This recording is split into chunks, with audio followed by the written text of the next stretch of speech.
আসসালামু আলাইকুম কাছের এবং দূরের প্রিয় ভাই বোনেরা, তো চলে আসলাম আজকে দুপুরের খাবার ভিডিও নিয়ে। তো আপনারা দেখতেই পারছেন, প্রথমেই নিয়ে নিলাম লাল শাক ভাজি।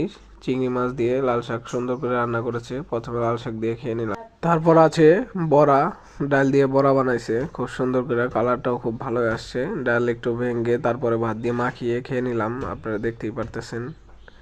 তো এরপর ভাত নাড়া ছেড়ে তারপর আছে মাছ, মাছ ভাজা, সরপুঁটি, আমাদের বংশী নদীর টাটকা তাজা সরপুঁটি ভাজা। তো সরপুঁটি ভাজা দিয়ে তারপরে আস্তে আস্তে করে খেয়ে নিচ্ছি। সরপুঁটি মাছ খুব একটা সুস্বাদু না, তারপরেও টাটকা মাছ, একটা সুঘ্রাণ আছে আর কি। এরপর ভাত নেড়ে চেড়ে নিলাম। এরপর কি তরকারি আছে, তারপর তরকারি আছে বিট কাপ মাছ, টমেটো দিয়ে রান্না করেছে ঝোল ঝোল করে।